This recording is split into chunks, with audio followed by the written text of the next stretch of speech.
Earth basics. Earth is made up of a solid inner core, a molten outer core, the thick and mostly solid mantle, which occupies approximately 84% of the Earth's total volume, the comparatively thin crust, which varies between 5 to 50 kilometers in thickness. Earth's outer skin is not a continuous surface. Instead, it is composed of massive segments called tectonic plates. Earthquakes occur along the boundaries between tectonic plates or at the site of cracks within the plates, which are called faults. What causes earthquakes? The tectonic plates that make up the Earth's crust are moving constantly. As the edges of these plates slide against each other in fault zones, friction can slow them down, leading to the buildup of pressure over a long period of time. When the force of movement finally overcomes the friction, sections of the crust suddenly break or become displaced, releasing the pent-up pressure in the form of seismic waves. This is a naturally occurring earthquake, sometimes referred to as a tectonic earthquake.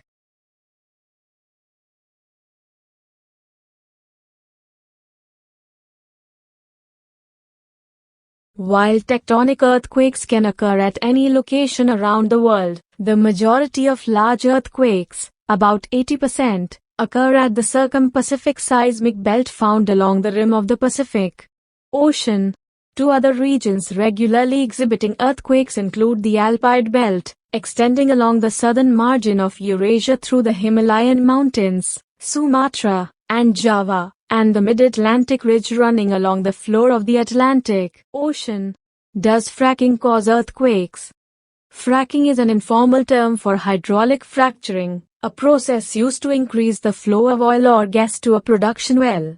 It involves the injection of large volumes of water, sand, and chemicals under high pressure into a bedrock formation to create new fractures in the rock or increase the size, extent, and connectivity of existing fractures, leading to more permeability.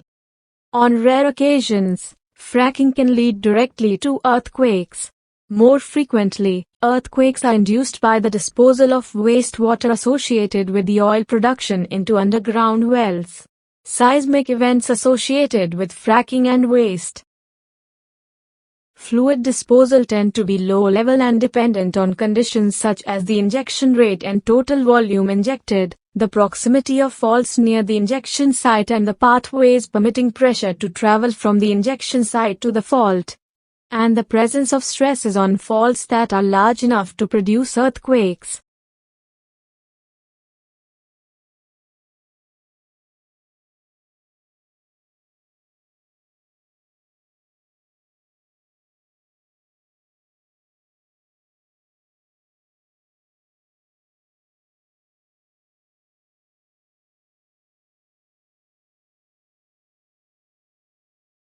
How to stop an earthquake? One possible way of doing this would be to pump water into a fault so that it lubricated the fault plane, allowing it to move more easily and frequently. This would generate small, non-damaging quakes, rather than storing up all the strain for a big one. Fault lubrication is, however, largely untested and hit and miss.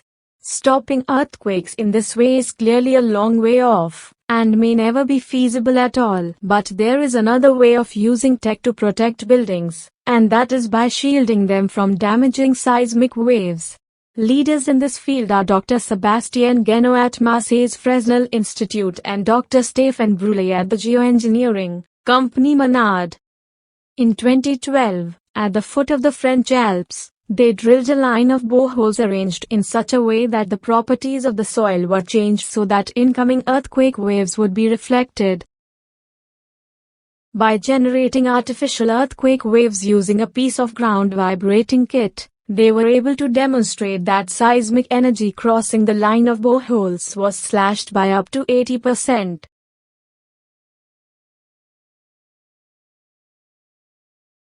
And that isn't the end of it. While Guénot admits that the seismic waves reflected by the shield could be a problem, damaging any buildings that lie in their path, He tantalizingly goes on to reveal that we have looked at an alternative solution - so-called invisibility cloaks for seismic waves. There has been plenty of research in recent years on cloaking devices that seek to make people or objects invisible by bending the light around them, but could this work for earthquake waves? Geno thinks it can, and already has the theory worked out. He believes that judiciously placed concrete pillars dug into the soil could act as an effective seismic cloak, and might only need some modification in the design of building foundations. But according to Geno, there is an environmentally friendly way too.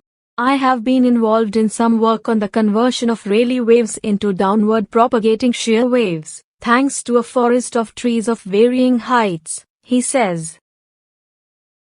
Rayleigh waves travel close to Earth's surface rather than through the deep interior, and are some of the most destructive of all seismic waves. If specially planted forests, like the ones Geno is experimenting with, can transform the Rayleigh waves into a less destructive type of waves and divert them down into the ground, then they provide the perfect green solution, a seismic cloak that protects buildings and sucks carbon out of the atmosphere. A barrier of trees is planted between the building or facility to be protected and the likely earthquake source. Tree height is managed so that the forest takes on a wedge shape, with the highest trees closest to the potential seismic source and tree height gradually decreasing away from this. When an earthquake takes place, potentially destructive Rayleigh waves are generated, which travel close to the surface. The forest resorts them into less destructive shear waves which travel down into the Earth's interior where they can do no harm.